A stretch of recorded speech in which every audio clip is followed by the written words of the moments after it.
Hello and welcome to Inside Scoop. I'm Sumi Das. Joining me is senior writer for CNET, Seth Rosenblatt. Seth, thanks for being with us. Hi, Sumi. Okay, so less than 48 hours after the iPhone 5S went on sale on Friday, it's already been hacked, or at least a feature of it, Yes. a new Touch ID feature, Yes. which is where you put your thumb on the home button, it scans it, it gives you access to your phone. So Yes.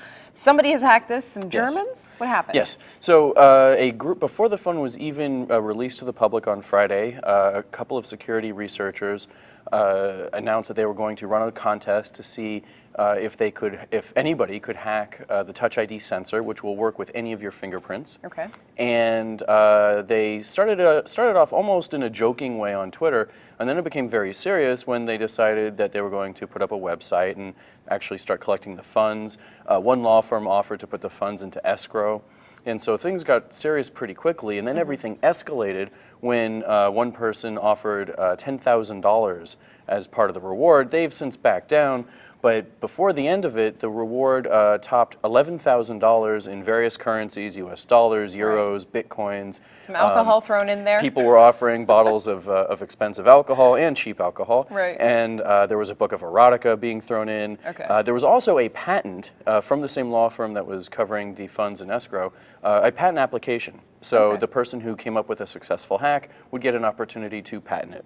Okay, so erotica and bottles of alcohol aside, I mean, the money gives us this impression that people were taking it seriously, as Absolutely. you said. So how did they do this? Yes. So they wound up transferring a fingerprint, and it's not clear from what they transferred it from. So it's not sure, we're not sure yet if it was from the iPhone glass itself or from a beer stein or something, but somehow they were able to transfer the fingerprint to a piece of latex. Okay. And then put the latex over a second person's fingertip, and then rub it against the home sensor, the home button sensor, Okay. and that unlocked the phone. And there's several videos demonstrating this.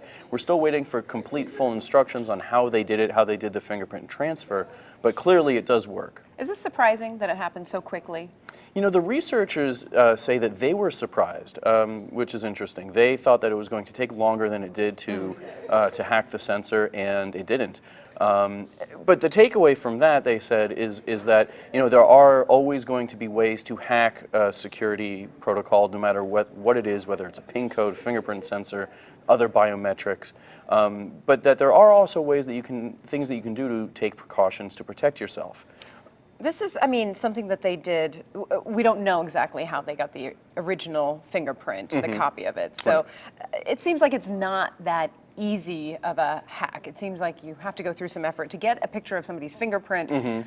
Might be difficult, it seems. It can be. Again, unfortunately, we don't know precisely how the German hacker who pulled off the hack was able to do this. But even from his vague instructions, other people were able to replicate it and then demonstrate that in videos on YouTube. So any response from Apple?